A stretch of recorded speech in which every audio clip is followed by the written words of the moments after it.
Pemirsa, Kejaksaan Tinggi Sumatera Selatan berhasil menyelamatkan keuangan negara lebih dari 1,4 triliun rupiah dalam kasus dugaan korupsi fasilitas kredit Bank BRI kepada PT BSS dan PT SAL. Terbaru, penyidik kembali menerima titipan uang ratusan miliar rupiah dari tersangka. Meski kerugian negara telah dikembalikan sepenuhnya, proses hukum tetap berjalan.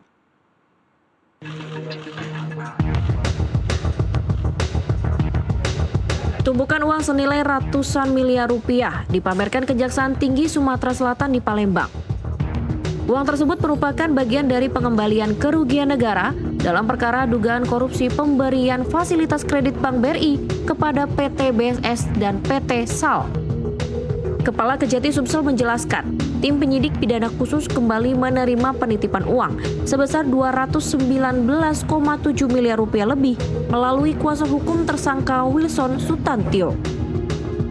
Wilson Sutantio diketahui menjabat sebagai Direktur PT BSS sejak tahun 2016 dan Direktur PT SAL sejak tahun 2021.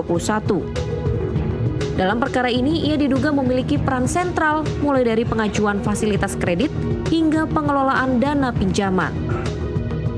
Penyidik menyebut Wilson juga diduga mengendalikan seluruh pengeluaran perusahaan, termasuk pembiayaan proyek perkebunan dan pengembangan properti. Namun, penggunaan dana tersebut diduga menyimpang dari ketentuan perbankan dan tidak sesuai dengan tujuan awal pengajuan kredit.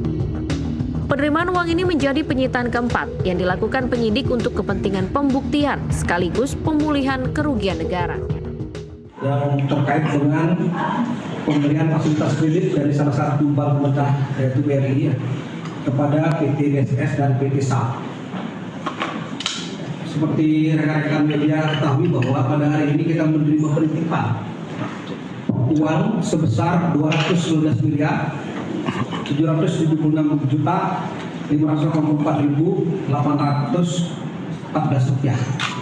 Uang ini dititip oleh keluarga dan penasihat hukum terdakwa saudara WS yang berstatus sebagai terdakwa juga dalam proses persidangan, dan jumlah uang ini sebagaimana saya sebutkan tadi seluruhnya sekarang sudah dilunasi sebesar 1 triliun 428 miliar 609 juta 427.064 rupiah.